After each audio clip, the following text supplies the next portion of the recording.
Howdy folks, good afternoon. Here's a third video over at Sleeping Turtles Preserve. So noticeably, as I was walking through here, I noticed a couple of other wildflowers as I was venturing through here. So I'm going to I'm going to point out two separate flowers that I found while I was out here. So I'm going to start with this one. It is called the Caesarweed, also known as Congo Jute. Now, maybe wondering, is this a native plant or is it invasive?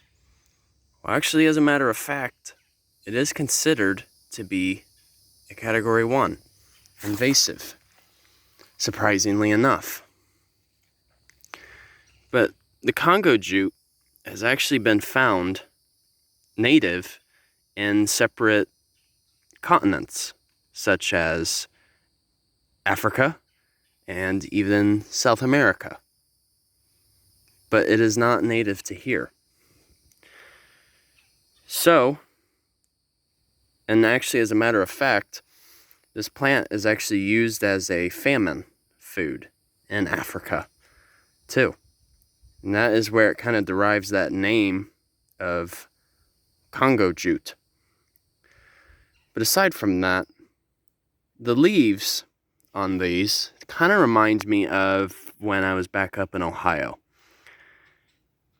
They kind of resemble that of looking at an eastern cottonwood, in terms of the general shape. And then moving on, we've actually got the flower right here. It's actually related to the mallows, like the mallow family. And that, in the mallow family, that's where we have much of our hibiscus flowers. However, though, this is kind of like the black sheep, as it has become widespread. And typically with the Congo Jute, there is up to 5 pardon me, there's a freaking mosquito trying to fly in my eye. Sorry. Yeah, there's 5 individual petals, and usually they're about a pinkish white in color. And oftentimes the plant will grow probably up to 3 feet.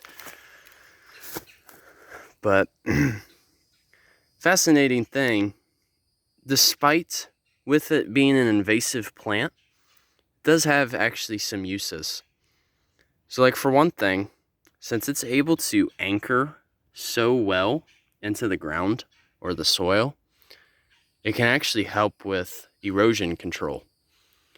So oftentimes, from what I've noticed, I've actually seen these along roadside ditches, for example. And you can even find them in hardwood hammocks, which is where I am. But then it also has some medicinal benefit. It's actually been found to be used as an anti-inflammatory plant, as well as being used for, for aspirin, yes. As from the roots, basically.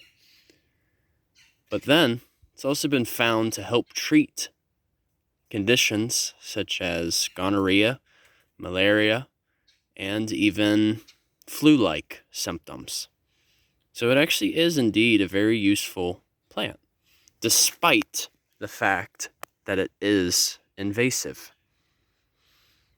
But yeah, and then to also mention as well, I know I've mostly been focusing on the plant, but I want you guys to see me as well.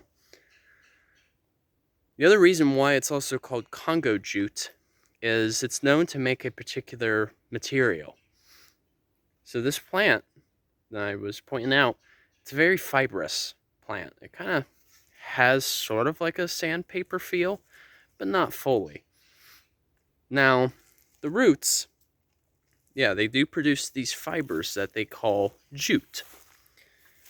And oftentimes, jute is used for many commercial purposes. Jute is a known fiber that's been used to make rugs, carpets, ropes, anything that has to do with fibers, even brooms too, and mats. But here's the kicker. The most remarkable thing about jute is that it is actually a sustainable fiber. So what that means is if it lies on the ground for a long enough period, it can actually become biodegradable. So biodegradable basically describes a material which can eventually decompose into the ground. So it eventually helps with the formation of new soil. So actually, jute is something I personally think should be used more often.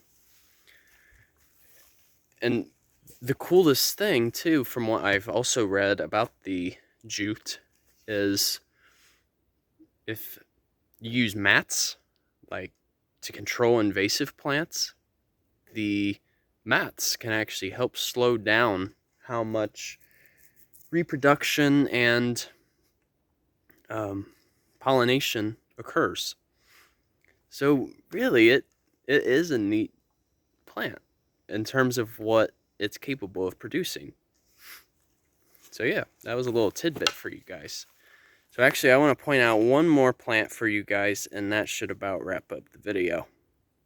All right, mates. So, as I was walking by, I also noticed this plant as well, or should I say, wildflower. This goes by a couple of different names, but I've commonly known it as the Singapore daisy. Now, Singapore is basically in Southeast Asia. So, unfortunately, what that implies is it's also an invasive plant in Florida. Now, it's actually listed as a Category 2 invasive plant. So what that basically means is it's invasive, but it doesn't cause any harm in terms of the surrounding native vegetation. It doesn't take over like a carpet.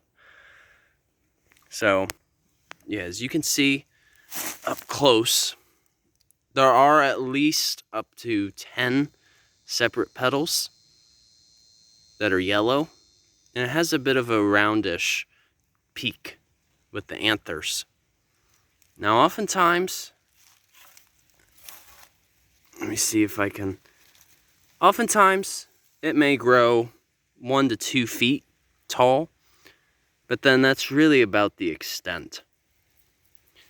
But yeah, this was introduced probably back in the 1930s from what I read in recent articles.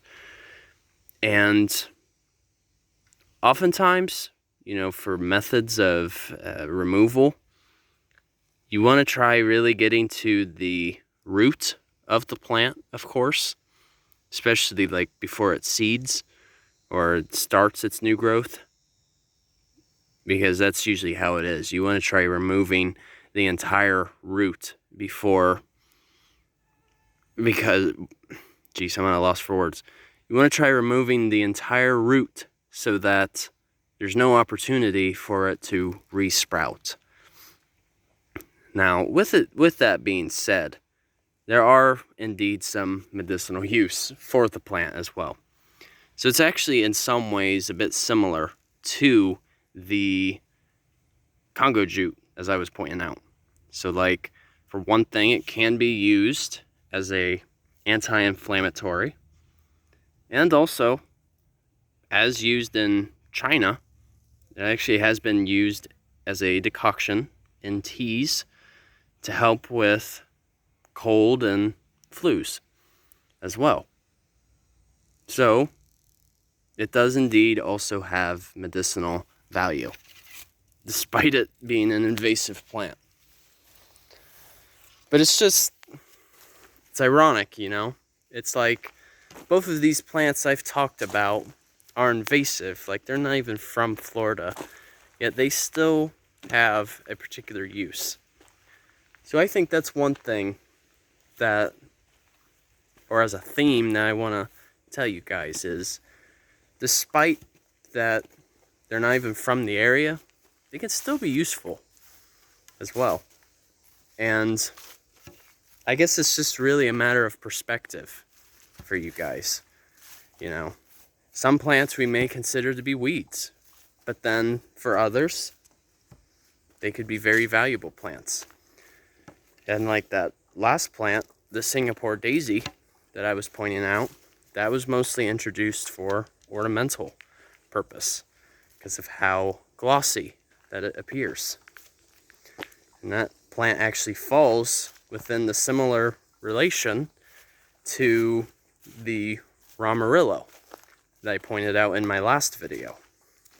They're both considered to be asters, which basically describes flowers that kind of resemble the shape of stars. Yeah. So that's my little spiel on both of those plants. I'll be sure to also share a couple of articles so you guys can read up a bit further on them. There's no way I could present everything within one video. So alright mates, hope you enjoyed this video. Thanks for watching, and once again, Journey on a Journey is outwards. Take care folks. See ya.